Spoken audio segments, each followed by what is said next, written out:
Want your child to be more independent with dressing? You've come to the right place. Hi, my name's Jessica. I'm a telehealth occupational therapist and a certified brain injury specialist, and today we'll be talking about dressing.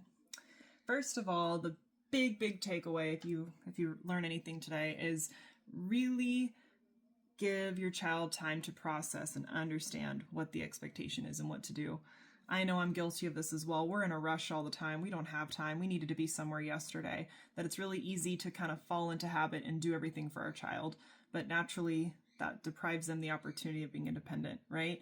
So really not only allowing that time for them to figure it out, but also that time to process and try new things to try to accomplish the independence of dressing, right? Because the children don't have years of experience of getting dressed like we do, right? They may not be as quick yet. So having that little extra time can really go a long way. But anyway, there are a lot of other strategies to consider with dressing, but in this particular video, I'm going to be talking about something called backwards chaining. So backwards chaining basically is the concept that the parent starts the action and the child ends the action, okay? So, for example, when it comes to dressing, the parent would initiate and do all the first steps, and the child would do the very last step. And once they've mastered that last step, then we will have them do the second to last step, and then the third to last step, etc. So, what does this mean in terms of dressing? So, in dressing, let's say you're putting on a shirt, right? The parent would help put the shirt on the child over their head and sleeves, right? And so all the child would have to do is pull the shirt down over their belly, for example.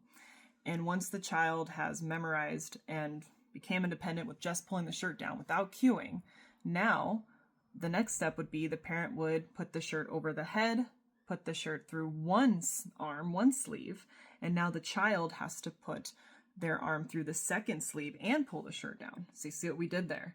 Now the child is completing a little more of the task, and the parent is slowly backing off over time as we practice. And what's great about this particular method is it allows the child to not only gain some momentum and confidence, but it also gives them the opportunity to memorize the steps needed for dressing. Putting on pants, the parent can put the pants on through the ankles for the child, and the child has to pull it up, right? Shoes, the parent can put the shoe on, and then the child could strap it on the Velcro. Frankly, backwards chaining can be used for other activities of daily living as well, such as brushing teeth. Maybe the parent can start the task and all the child has to remember is wiping their mouth. And once they've memorized that, now the child has to turn off the water and wipe their mouth, etc. So that's just one of many tricks. Thanks for watching. Bye-bye.